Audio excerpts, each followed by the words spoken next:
We went over the basics of how we're going to attach this thing together. Right. So I built a little model, another big skeleton, but this is actually pretty much full size.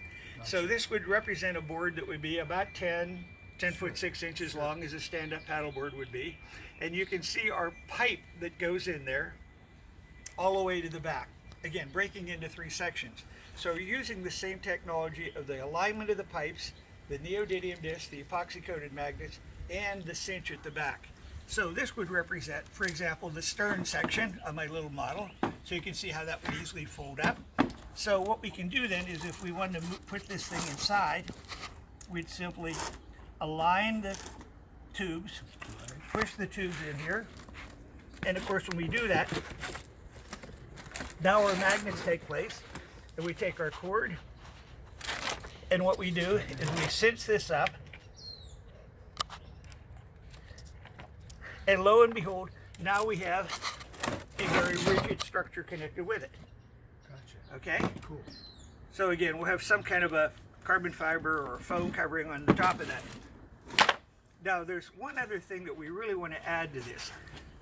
How are you going to cinch this thing down if you got a fiberglass board on top of it, or carbon fiber?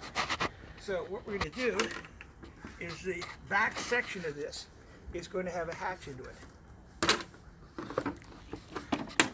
So we'll be able to open up this hatch, see it isn't secured down, and have access to pulling that in. So the hatch is going to serve a double purpose. It will allow people to put their valuables, could be a phone, sunglasses, put your lipstick, your sunscreen in there.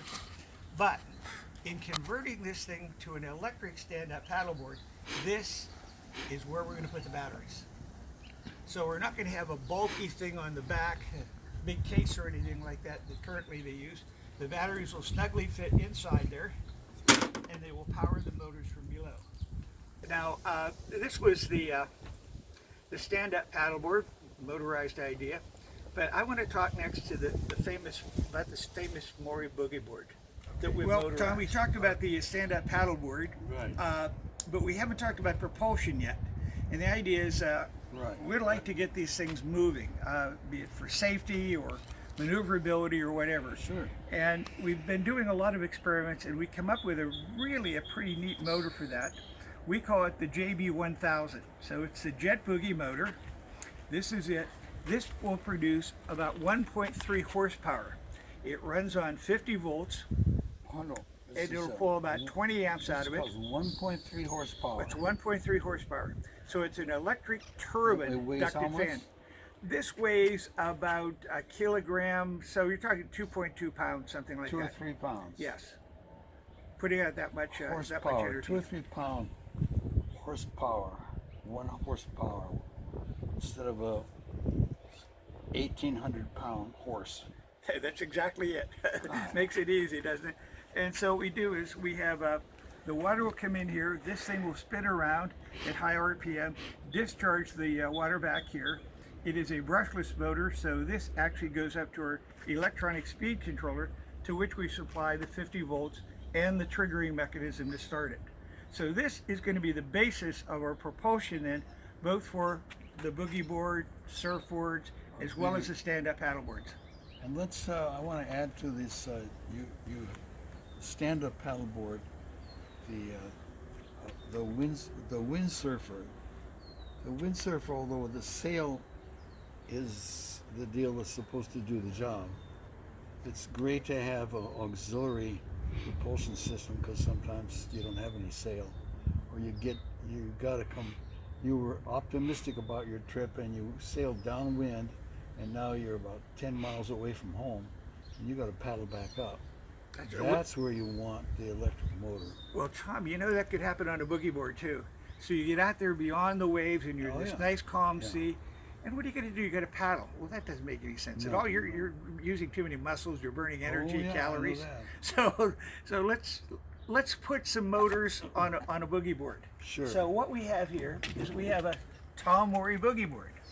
And Tom, I'm going to move this thing in a little bit. Now this is our death-defying model, because what we have on this, let me turn this around for you, is we actually have twin motors on the back of this thing. So so what would they make? over 2.5 horsepower under this thing. Okay, so we actually mount these things such that they can be moved fore and aft.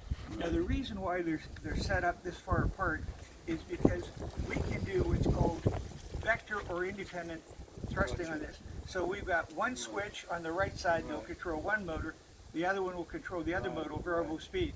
So we can actually turn without actually having to lean on the board. And this would be the same thing with the stand-up paddleboard. Anybody says, well, how are we going to turn, put the oar in the water? No, all you have to do is to actually hit it. So we feed this right now with batteries located in this box. This is just a prototype, so we're going to actually form this kind of much more elegant than this. But You've got to turn this into a battery box. basically that's it. But Tom, what we can do is we can show you how the controls work on this, because we're using this special sensor mechanism that all you have to do is to touch this thing. So notice when I put my finger in and touch it, hear the motor? So what I like you to do is just put your thumb and your finger on this.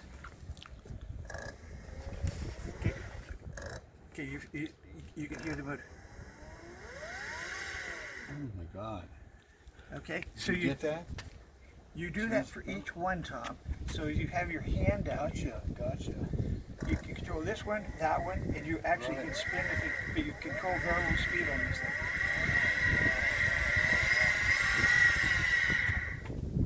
This thing will put out close to 50 pounds of thrust. Oh God. 50 pounds of thrust. So you're going to be right on the maiden voyage of this thing, right? We're going to fine-tune this thing and then I'll go. Yeah, that's it. So this will take you into the next generation. So again, we're going to actually shrink this down with the batteries and the speed controller and our interface with our touch sensor switches to make this a really kind of interesting product. Then. Very. The whole thing is there's enough product change here to make a new company. Maybe. Now this is an overkill, having the two motors. Most of this is going to be a single motor design and a much smaller battery pack. But it'll still give you 45 minutes to an hour runtime, but again, have all the touch sensors onto it. Now the beauty about this sensor is that we can put this anywhere around. People hold the front of the board, you can put your sensor there. You hold it in the back of the board, you can move your sensor here. So the sensor can be placed anywhere that they feel comfortable holding it. Now how is the sensor, is pressure sensitive? Yes, it is. It's pressure sensitive. Waterproof. It's waterproof. So if you get thrown off the board, it's the switch is off. Okay. Yeah. Gee, wow, that's brand new. That's a big change since the last time I saw this. It's a big change, yes. You guys busy. Well, that is our really fast model. But again, I'll show you what it looks like if we put this thing on a single unit. Okay? Sure.